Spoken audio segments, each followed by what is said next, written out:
सरकार ने कर्फ्यू का ऐलान कर दिया है, आप उसमें थोड़ी सी राहत भी देते हुए दिख रहे हैं, कैसे देखते हैं आपको? क्या ये जनता के लिए फायदेमंद बात रही है? मैं पहले तो राज्य सरकार और केंद्र सरकार को पूरी तरह से कोरोना में और कुंभ में विफल करार दूंगी। Total failure of your administration.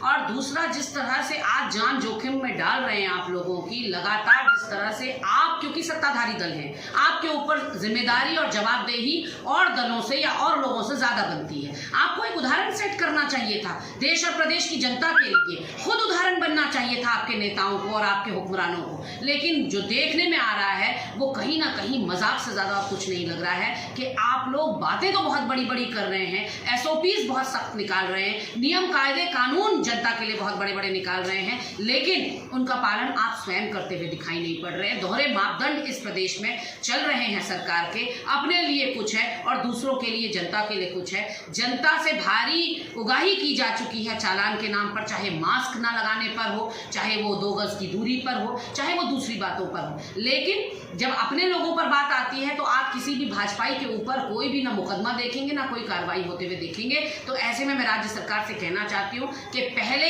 Charity begins at home, आप अपने साथ शुरुआत करिए और आप जनता को प्रीच करना बंद करिए, उनको सबक और सिखलाई देना बंद करिए। जो आप करेंगे उसका अनुसरण जनता भी करेगी। अच्छा, आपको क्या लगता है सरकार को ऐसे में जो परिस्थितियां बन चुकी है, ऐसे में क्या कदम उठाने चाहिए थे? सरकार को सर्वदलीय बैठक बुलानी चाहिए थी, खास करके कुंभ के मामले में तो दलगत राजनीति से ऊपर उठ के या मनमुटाव से ऊपर उठकर आपको सारे दलों को बुलाकर ये विचार विमर्श करना चाहिए था कि हम कुंभ को कैसे एक दिव्य और महाकुंभ बना सकते हैं, कैसे हम लोगों की जानों को बचाते हुए इस कुंभ को सांकेतिक रूप से कर सकते हैं। यह आपको कदम उठाना चाहिए था समय रहते हुए। वहीं दूसरी ओर आपने जो वैक्सीन का निर्यात पहले शुरू कर दिया, आपको अपने जनता की सुध लेनी चाहिए थी ना।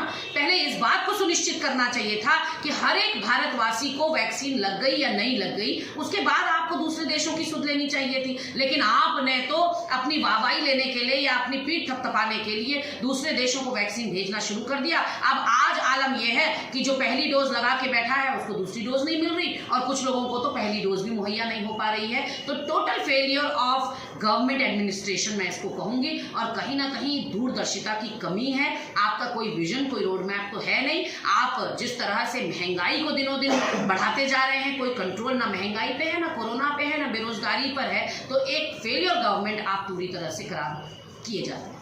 अच्छा, पहले वैक्सीनेशन पर विपक्ष सवाल उठा रहा था कि वैक्सीन कारगर नहीं है, अब विपक्ष ही कह रहा है कि वैक्सीनेशन करा देना चाहिए था।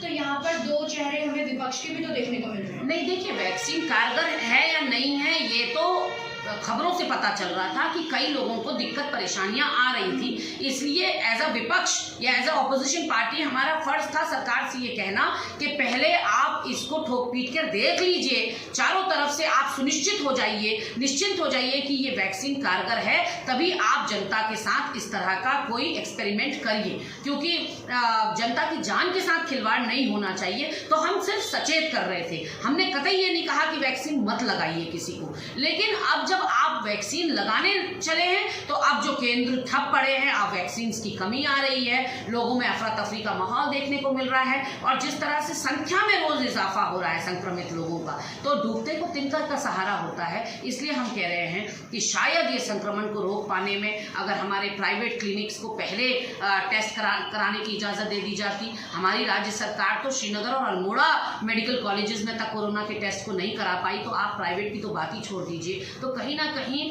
राज्य सरकार पहले दिन से संजीदा नहीं दिखाई पड़ रही। और ये बात सबको पता थी, इंडियन मेडिकल एसोसिएशन ने भी कहा था, साइंटिस्ट ने भी कहा था कि सेकेंड फेज ऑफ कोरोना आने वाला है और वो और भी ज्यादा खतरनाक होने वाला है। फिर आपकी क्या तैयारियां थी इस सेकेंड फेज को लेकर, ये मैं राज्य सरकार से और केंद्र सरकार से पूछना चाहती हूँ कि आज तो स्थिति और भी भयानक दिखाई पड़ रही है। लगभग 1.25 साल का वक्त गुजर चुका है जब कोरोना ने इस देश में दस्तक दी और बकौल आपके तो मार्च 2020 में कोरोना ने दस्तक दी। बाकी देश विश्व के लिए तो 2019 दिसंबर में आ गया था कोरोना। लेकिन मध्य प्रदेश में क्योंकि आपको चुनाव कराने थे या आपको सरकार पलटनी थी, तो आपने भारत देश में कोरोना को आप देर से लाए, आपने देर से स्वीकार किया कि हमारे देश में कोरोना दस्तक दे चुका है। माननीय राहुल गांधी जी आपको सचेत करते रहे, ना आप तब सचेत हुए ना अब सचेत हो रहे हैं। और अभी भी दलगत राजनीति से ऊपर उठकर आपको सर्वदलीय बैठक करनी चाहिए, विचार मंथन करना चाहिए कि बहुत ज्यादा भयावह स्थिति की ओर हम बढ़ रहे हैं, अब क्या किया जाए।